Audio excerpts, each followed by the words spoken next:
side, ref!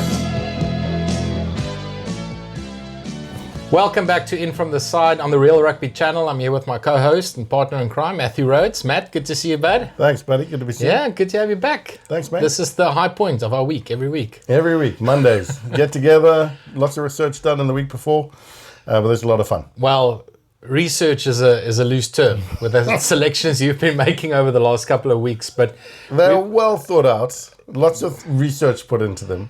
I'm sure there was a thought behind it. But that's fine. We'll see what today offers up. We've been getting some stick from the folks out there in YouTube land. Over the last couple of weeks, we've been selecting our fantasy sides, and we're going through all the nations from South Africa, New Zealand, Australia. We did England, we did France. Today we're doing Wales. So we are picking the greatest Welsh rugby team of the professional era in the last 30 years. I'm looking forward to it. Indeed, me too. To stress, it is the professional era picks, none of the amateur era. There's a lot of amateur era players that obviously a lot of people say should be in the team, but we're only doing it from about 1995 onwards. This is an interesting one because if you think of the Welsh team of the 70s, if we expanded that selection criteria, a lot of the guys on this list would not be in the team because you have Phil Bennett, Barry John, Mervyn Davies, Gareth Edwards, all of JPR Williams, all of those legends that will be in with a shout. But interested to see who you pick today, Matt. I'm sure there's going to be a couple of curveballs. Let's hope. Let's hope not. Of the two of us, I'll probably throw more curveballs. I mean, there's been a few that we've thrown along the way, and then the Welsh supporters of the show have been crying out for us to do a Wales fantasy team. So when they asked, we delivered. Okay, let's get into it. Back three, as usual. Who did you pick in the back three? So I'm going to go out on a limb here and say I think that we're going to pick quite a few of the same players. I think so too. Of the professional era. But I went at fullback Lee Halfpenny, my one wing George North, and the other Shane Williams. It's a great way to start the show. I picked exactly the same back three. Yeah, hard to. And again, to stress to everyone who's watching, we don't talk about this before. We both do our own independent research. Research. And we get together on Mondays, and this is how we get together and enjoy and have fun. So neither of us know what the other person has on their list. But as I say, Lee Halfpenny, 101 caps, 801 points. Amazing at fullback, great under the high ball, reads the game exceptionally well, and then that boot of his is just exceptional. Yeah, no, absolutely. He's the one guy that you would back, to kick a penalty from halfway to win you the game. I can't fault that. There's a couple of guys that missed out. I think Lee Bird maybe was in with a shout. Liam Williams was the big one for me that missed out. I didn't find place for him on the wing or at fullback. Gareth Thomas was another one that I couldn't find place for, a legend of Welsh rugby. Yeah. But that's the best back three, mate. Lee Halfpenny on counter-attack. He was good for Wales, but he was even better for the British Lions. Like that 2013 tour in Australia, he was just sublime. George North, the youngest capped Welsh player of all time, I think. Yeah. He was unbelievable player. He was a physical beast as well. Second highest try scorer, I think, too. Behind Shane Williams, Behind Shane Williams, who we'll get to shortly. But, George North, no denying, a powerhouse. I think he had 47 test tries in total. Like, massive. British and Irish Lions sensation, 2 tours, I think 13 and 17. There's this one image that I'm always reminded of. I think it's when he's down in Aussie. He's got the ball. He gets tackled and he lifts the player. Folau. Israel Folau goes to tackle him and he lifts him up with the ball in hand and carries him forward. If that's not a mark of the strength of the man, then I don't know what is. He was one of those modern wingers, big, strong. He's the complete opposite of someone like a Shane Williams. But he had speed. He had a great step. There's that one try he scored for the Lions against Australia as well, where he caught the ball, high ball that was kicked to him by, I think, Berwick Barnes. And he just stepped, ran through from his own 10 meter. And I think he stepped Will Guinea, if I remember correctly. I don't know. We'll show that clip because that was a great try. Yeah. And he scored in the corner. Awesome player. There's maybe a debate for him to still be in the current Welsh squad. I don't know. He's getting on in years, but awesome player. And then the little pocket rocket on the wing, Williams, World Player of the Year 2008. Yeah, 58 tries, top try scorer as well. There was a time, I think, in Welsh Rugby where it almost felt like it was just get the ball to Shane. And, we'll score in the corner, we'll score. Like, I think he epitomized that Welsh team of that particular era where they were outstanding and had grand slams. And he was just phenomenal. Really quick, seemed like a gentleman in the game as well. Played it in the right spirits, but outstanding. A crazy step on him too. But like his speed was sensational. Try scoring machine. He's one of two players that I can remember that put Brian Abana on his ass. It was him and Takutua Ngwenya from the States in the 2007 World Cup. But Shane Williams, I remember, scored a try for Wales at Loftus in 2008 where he just stepped Abana and made him look like he didn't know where Williams was. So he often got the better of bigger, stronger opposition. But again, speed off the mark. Low center of gravity. Crazy step. Yeah. Unbelievable player. No, totally. That's the best back three. I think some notable mentions, Louis Rees-Zammit, who obviously we've lost now to the NFL. 32 caps, 70 points. I mean, it probably seems, the quickest out of all of these wins. It seems underwhelming. I mean, look, he's a speedster. And I saw him on the weekend. He was in the stands watching the Six Nations. And you just feel like it's a bit of a loss for the current team that and fair play to him, he's found a new career and all the best to him. But I just feel like the stats are underwhelming because he stepped away from the game. Yeah, but he's worth a mention because he made such a big impact and he's a Lion. I think the other two that's worth a mention is Alex Cuthbert and Josh Adams. Yeah, was the other one for me. Yeah, correct. But great players, but not to the level of North and Williams. Josh Adams, 61 appearances, 105 points, and Alex Cuthbert, 57 appearances, 85 points. But like you say, great players in their own rights. And you mentioned as well, Liam Williams could have been 91 appearances, 105 points. Great at fullback, also great on the wing. Great player. But those three, outstanding. Outstanding. Okay, so who's going to get the outside backs the ball? Who did you pick in the midfield? So this was a tough one for me.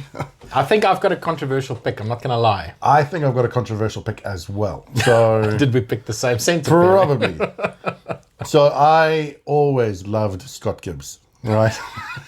and by that token, I see you've gone the same way.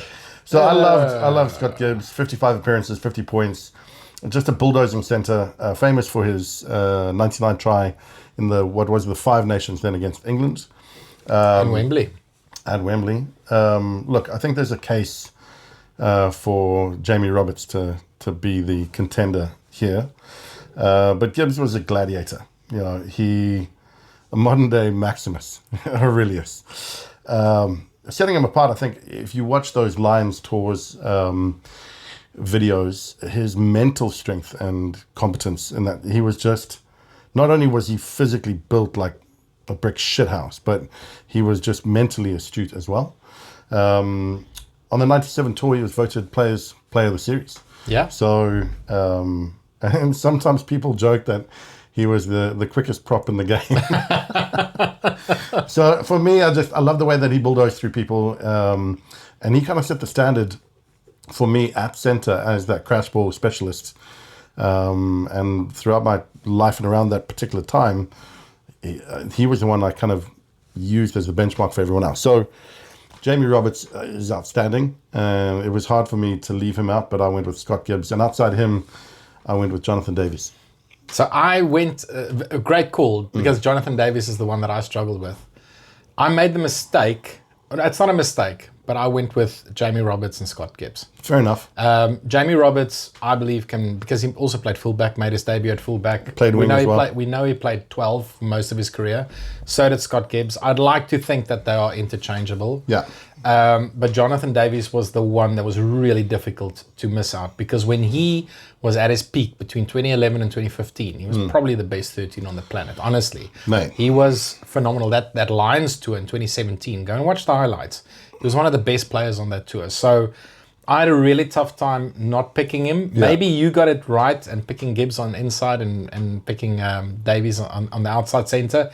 But just Jamie Roberts achieved so much. And he was, again, through that golden era under Gatlin when they won, I think, 3 Grand Slams and another 5 Nations. Yeah. He was the one guy that you didn't even think about it. He's the first name down in that team sheet. And I just think Jamie Roberts and Scott Gibbs together, they can do some damage. They don't even have to pass the ball because they will run over you.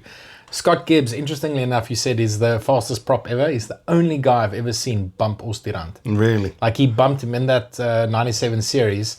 Oos didn't know what hit him. Honestly, it's the first time I've ever seen it. He was just tank. Dude. He was awesome. He was awesome. Jonathan Davies, 96 appearances, 80 points, 16 tries. Okay, that was the thing I love about the way that he plays is that he's obviously defensively he marshals that 13 channel so well. So his defensive mindset is amazing, but his accuracy, his running off the ball, the lines that he runs, he's sensational. And absolutely, he reads the game. Player. He reads the game so well. I think he was, just elite. 2 British Irish Lions series as well, 2013, 2017. So for me, I wanted in my fantasy team like the powerhouse to break the tackles, but also the technician outside. This pains me to say it, but I think you got it right, and I might have got it slightly wrong. But I like Jamie Roberts, and you talk about the 2013 tour. Warren Gatland famously dropped Brian O'Driscoll for the third test, and it would have been his last. Davies played. It would have been O'Driscoll's last. And then they smashed Australia by 40 points with him in the midfield. So vindicated in that selection. I'm glad you picked him because now I get to show highlights of Jonathan Davies. and really good highlights there will be too. That is awesome. Look, I mean, there's some really strong alternatives as well. There? I don't know. Alan Bateman, I think, was a really strong shout. Yeah, he was. 49 appearances for the Welsh team, 74 points. The thing I think that stands out about him in particular in the pro era was the fact that he went his dual code. So he went away to play NRL. Yeah. And he played, I think, he played down under for maybe Cronulla in Sydney. And then he came back and he played Union again. And I think had he just sort of stuck it out in Union. Maybe an all-time great. Like a fantastic player in his own right. I think he's held in high regard by a lot of the Welsh supporters too. Yeah. Because, he was in those early days, but Tom Shanklin, Hadley Parks, other... Mark Taylor was one that I had on my list. Scored a great try when they beat the Springboks in 99 for the first time ever. And then another one that I think is worth a mention, because when he was good and when he did play and when he wasn't injured and when he didn't shag Charlotte Church, he was a decent player. But Gavin Henson, he was... I saw something on the weekend. They did something somewhere, a public event, and he cut his hair like he had it back in the day, the spiky look. Nice. But he's like, almost 50. I love it. Henson was good. In his prime, great player. See, I had him as an alternative at 15. Henson, 33 appearances, 130 points. He was an enigma, man. Supremely talented, could play fly-off, centre or fullback, but just a bit like the Danny Cipriani situation. Same vibe. Same kind of vibe where, he had that A-list personality on his arm outside of maybe a lot of the outside influences of what was happening in rugby, influenced what his sort of style of play or whatever it was.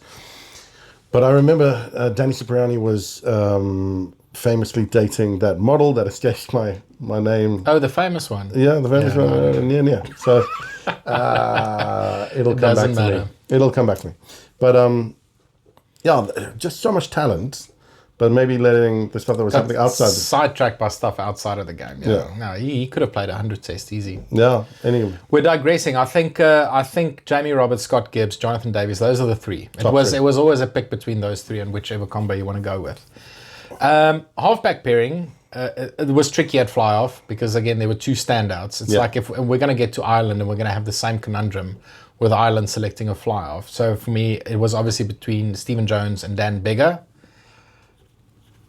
I think Dan Biggar was the more well-rounded fly-off. I think he had more bows to his strings to his bow. That one.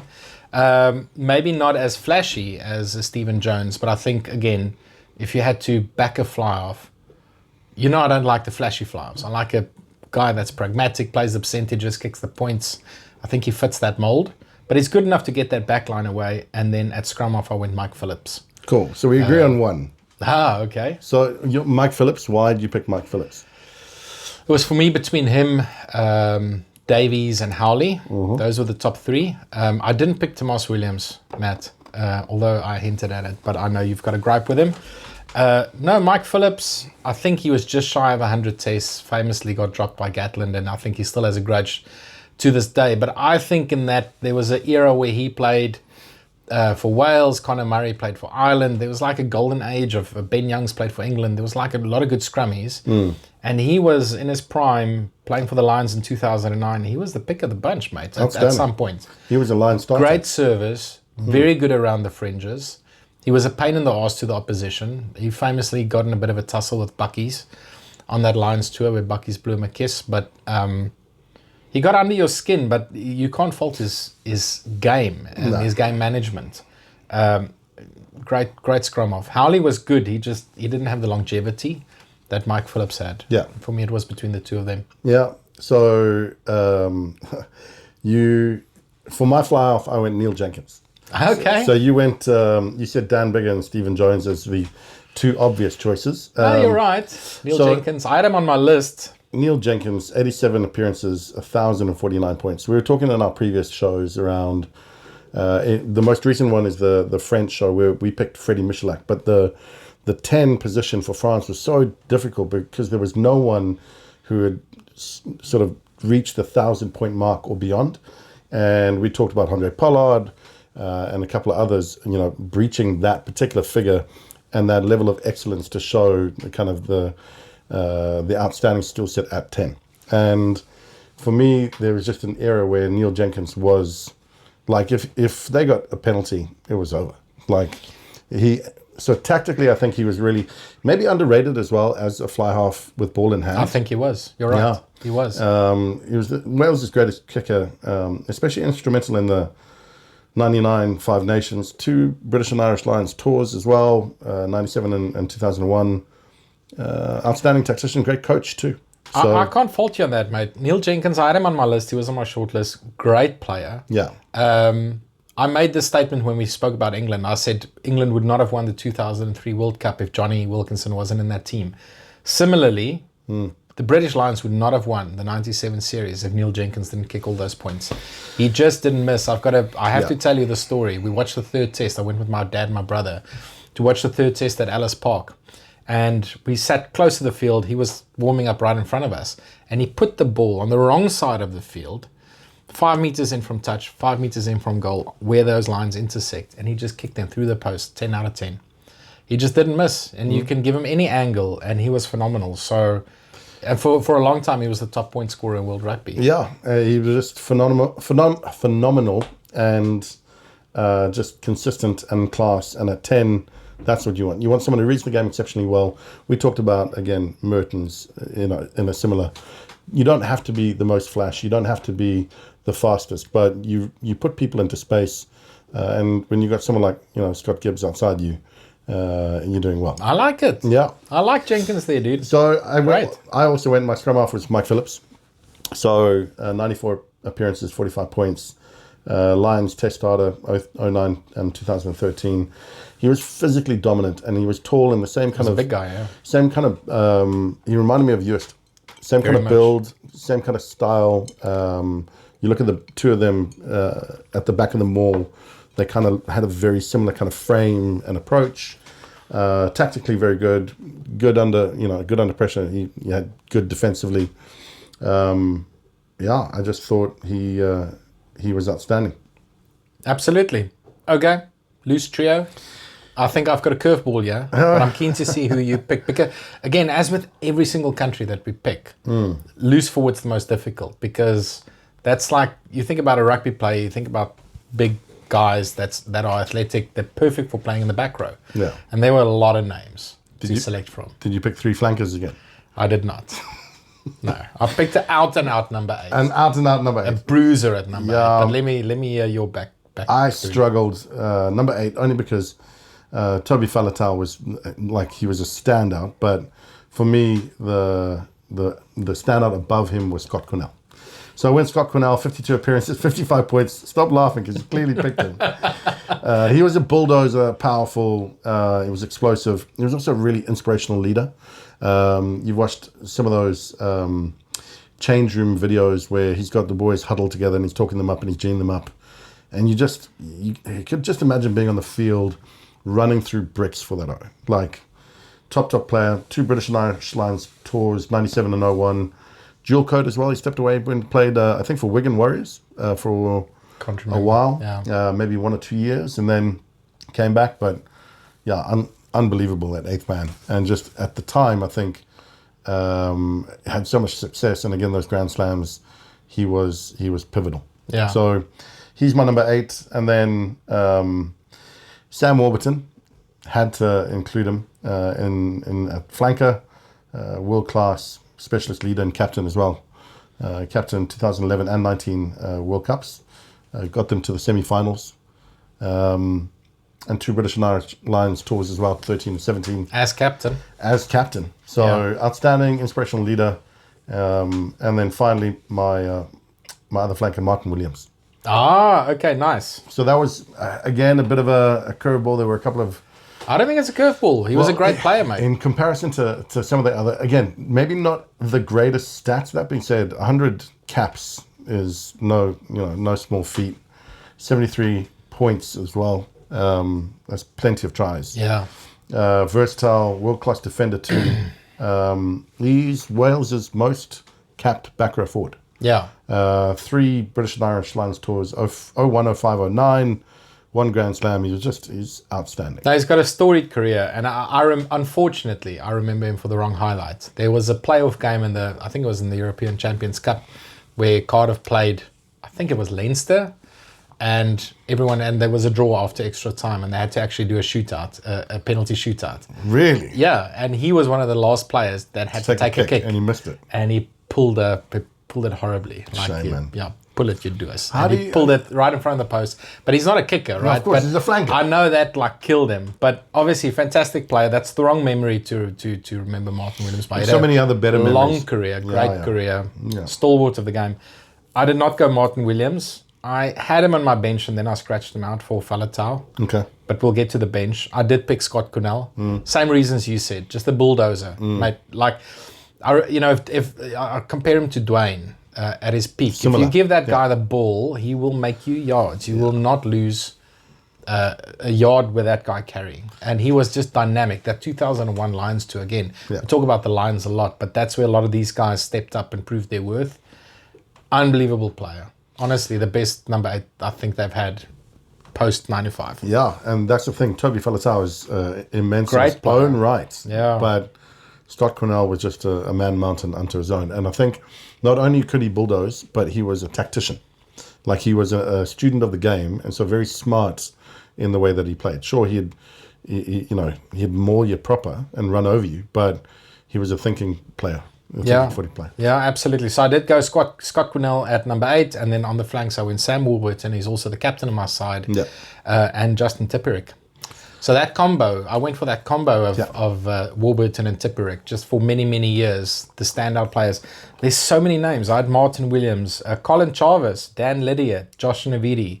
Jack Morgan in the current side is the only standout player really in the current squad that deserves a mention. But Ross Moriarty too. There's so many great players. Yeah. But I think that combo will do a lot of damage. Sam Warburton, I think he retired too early. He should have made it to the 2019 World Cup and have his final match there, but just an awesome player, gentleman of the game. Yeah. Really good pundit now too. Yeah, awesome. Gives a awesome fair player. assessment, talks well. That kind of sort of captaincy persona of what made him stand out, both as Wales captain and the Lions captain. You can see that he's now translated that into his new industry. Yeah, and then for me, Justin Tipperick, just a tackling machine, good over the ball, dynamic. A lot of stole a lot of ball for Wales. He was a menace, a real bloody menace. That just never gave an inch. Loved him, great player. It was close for me between him and Lydiard. I like Dan Lydiard, chop tackle. Same type of player, very similar type of players. I love them. He was also a key figure in Wales' success in the 2010s. Defensively amazing. So hard to leave Lydiard out, but I think Tipuric is the right choice. Yeah. Okay. Great Lucy's. I love it. I love the selection. At locks, I think we're going to pick the same tight five. We'll see. At lock, I went Alan Wynne-Jones. I think picks himself over 150 tests. I'd be surprised if we don't pick him. There's a couple of other guys that stood out. I can remember Gareth Llewellyn in the 90s. Craig Cornell was really good. Luke Charteris was quite good. But I actually went with Adam Beard, who's in the current squad. He's really impressive. I quite like him. I think he should be a Lion. I think he did go on one Lions tour. Awesome player. And I think that combo between him and Alan Wynne-Jones is probably the best. I must say, lock was difficult. I didn't have a long list of names to pick from. There wasn't really standout players. I remember like Chris Wyatt in the 90s, but not really to that level. So, yeah, I went Alan Wynne-Jones and Adam Beard. Luke Charteris, Bradley Davies, Ian Goff, Ian Evans, those kind of names also kind of sprung to mind, but no real outstanding. I did go slightly different. So I went Alan Wynne-Jones also. He was my first name on my list. He's my captain as well. Okay. Arguably Wales' greatest ever player. And I think he's still the world's most capped player of all time. Yeah. So yeah, 158 appearances, Something 45 points. I mean, look, there's been some outstanding locks who've had longevity. Sam Whitelock comes to mind. Victor Matfield is another. But 158 appearances. Insane. Playing top-level rugby for your country is unbelievable. 13 Lions caps as well.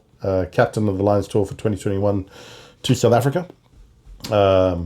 And he's also only one of 4 players ever to get selected for, I think it was 4 tours. 4 Lions tours. He went in 05 to New Zealand the first time. So 09, 2013, 2017 and 2021. Yeah. And he's one of 7 Wales players to have won 3 Grand Slams. Yeah, so, unbelievable. I mean, all the accolades are there, and as I say, for me, he wrote his name onto the sheet first and foremost. And then alongside him, I went with another Jones, Ryan Jones.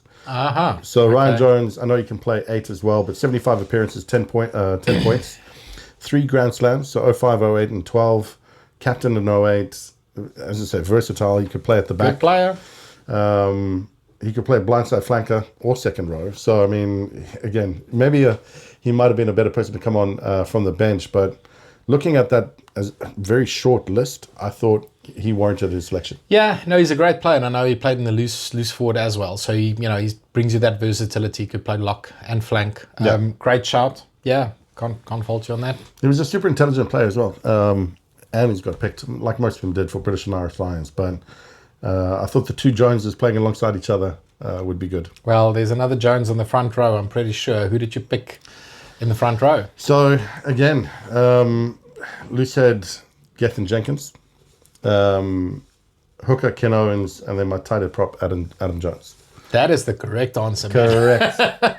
No, I went exactly the same. I think this list was even shorter. I mean, there's some notable names, and we can go through them, but that is the obvious front row. Gethin Jenkins, I think, is one of the most underrated loose heads of all time. And you say that, but I actually don't think so. If you look at all, like he's given his dues, his flowers. Like 129 appearances, 20-odd points, but just like a scrummaging powerhouse. No, he has. But if we're going to do this series, if you do your Mount Rushmore of loose heads, a lot of people won't factor him into the conversation, where I think he deserves to be part of the conversation. He was that good, played over 120 tests for Wales, scored some great tries. I remember a great run he had against Namibia in the 2011 World Cup. Ran like a centre, mate. He was really good.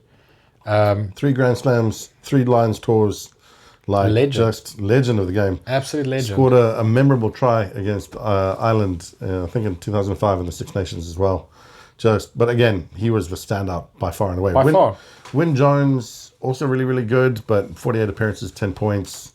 He was key in Wales' 2021 Six Nations. And then hooker Ken Owens for me, 91 appearances, 30 points. Just No-brainer. No-brainer. He's a warrior. He is. The warrior in the pack, brilliant set-piece player. We always talk about how our hookers, we prefer people who are outstanding at set-piece. No matter what else you do. You must scrum and win your lineouts, find your jumpers. You must scrum and throw the ball in proper. Yeah. And he did that. Top player.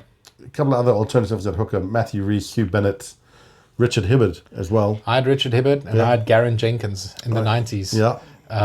Great little nuggety little player. I liked him. Yeah, but Ken Owens, again, stood out. Absolutely. Head and shoulders. Really a great leader too. Exceptional in sort of tough times. He would lead from the front, so it's what you want.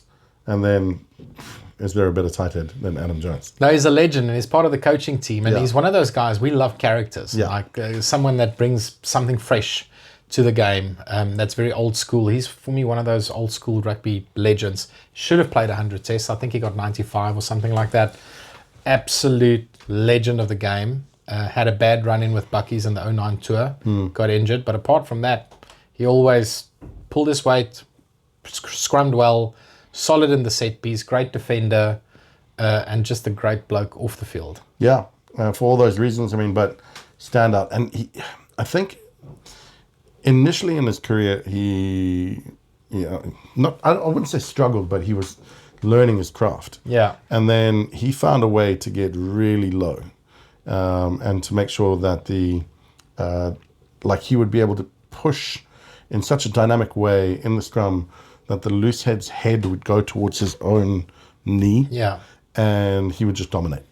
And it was just outstanding. That was great. Great scrummager. Loved him. Yeah. Now that's the obvious front row. A couple of other names that I had, Tom Francis, Samson Lee, Rob Evans, Peter Rogers. He played for the Gauteng Lions, but Welshman, played in the 90s. Richard Hibbard, we spoke about, great player. But again, no one even comes close to that front row. Yeah, man.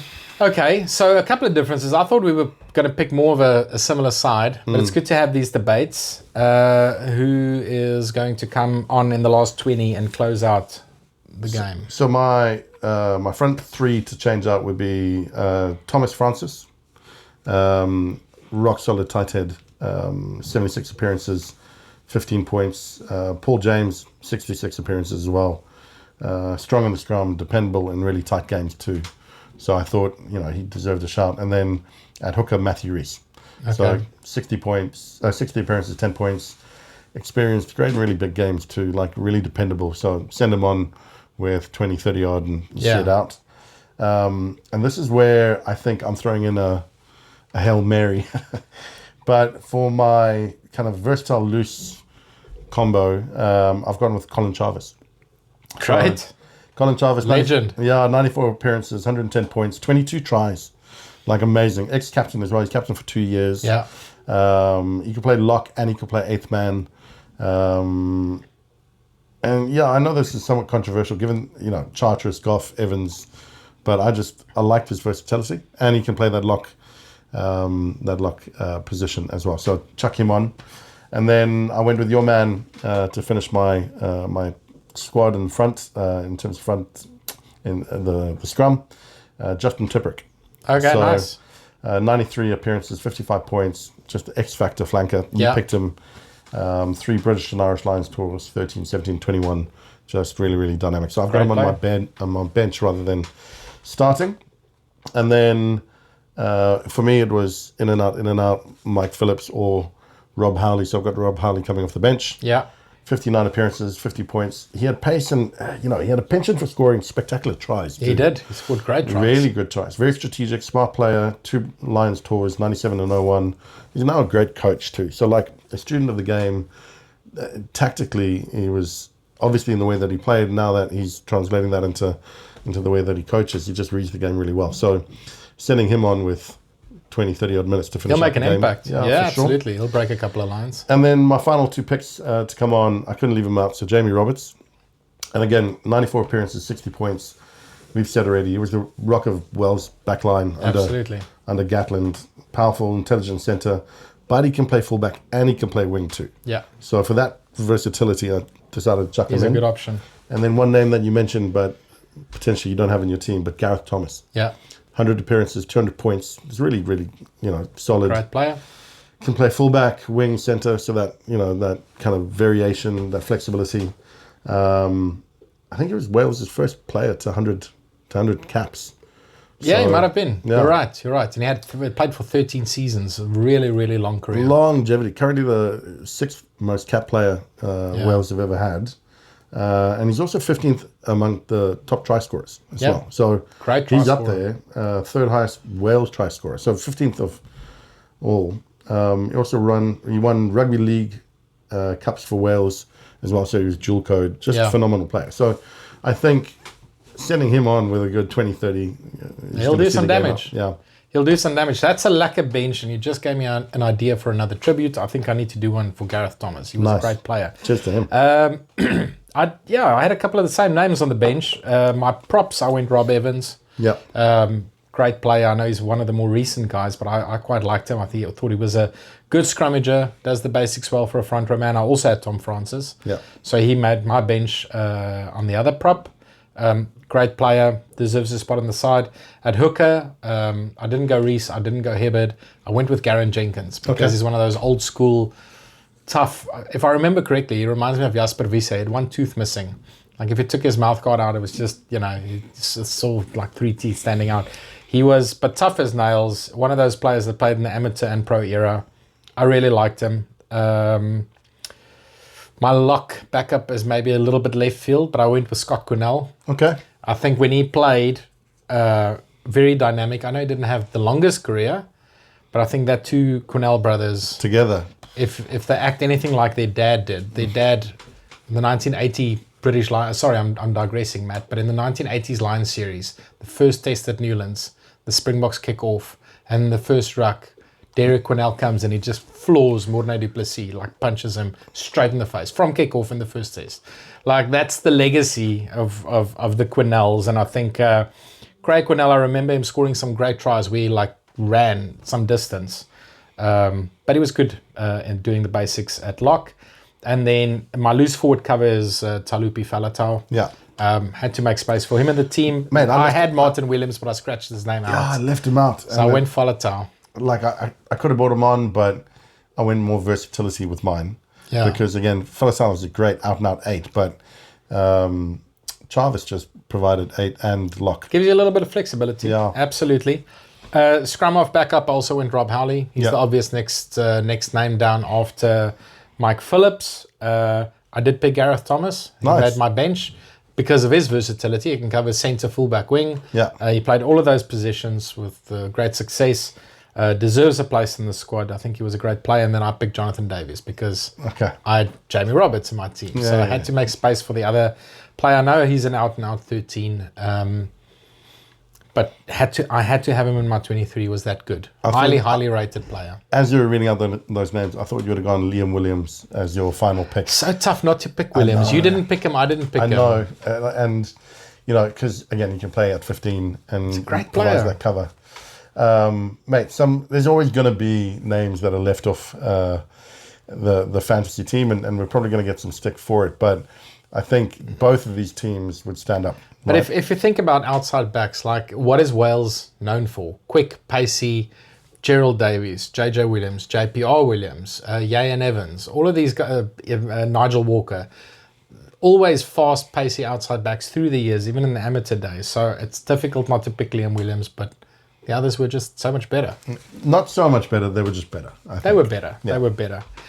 Okay, who's going to win the Grand Slam with this team as coach? Who's coaching this team? Mate, it was tough to look anywhere other than Gatland. Absolutely. So Gatland transformed Wales into a Six Nations powerhouse. I know that he's just left Wales and somewhat under a cloud because I think he was pushing shit uphill from the moment he came back and tried to save them is maybe the wrong word, but to resurrect rebuild, them. Yeah, rebuild. I mean, if you think about it, when was it, 2020, 2021, when they last won a Grand Slam, I think, or around that. It's only been like 4 or 5 years where they were at the top. He left, Pivot took over.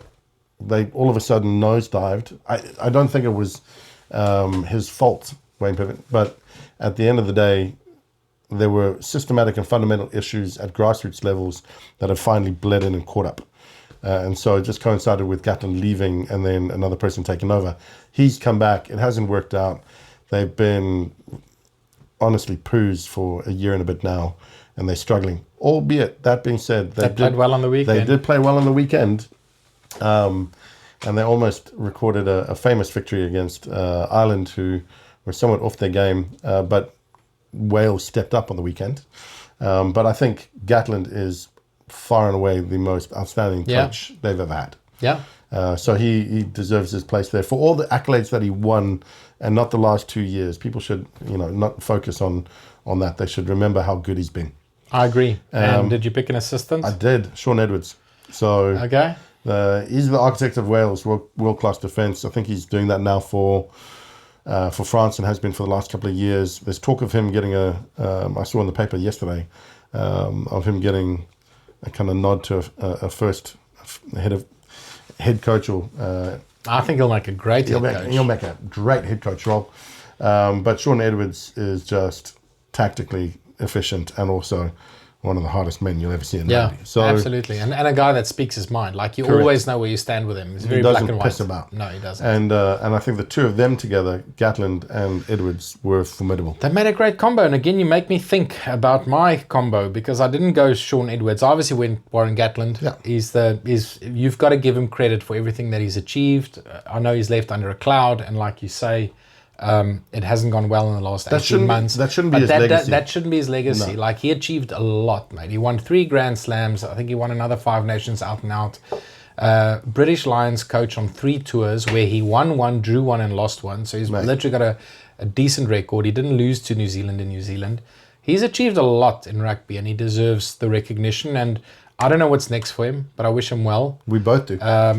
Whatever's next for him, I'm sure he'll make a big success of it.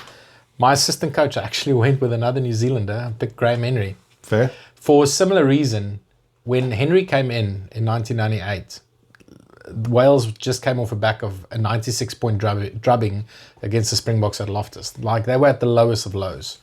A year later, they beat us at the opening of the Principality Stadium. They won the 5 Nations under him, if I believe. I can't remember which year. But he had that same impact on Wales. He turned them around from a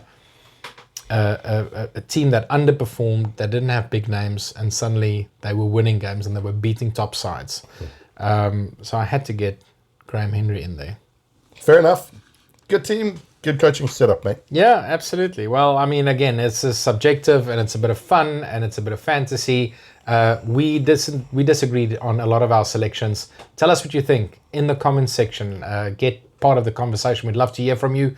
Also, click the little notification button at the bottom of the screen. Give us a like, give us a subscribe. Follow us on YouTube, Facebook, TikTok, Instagram. We're on all the social medias.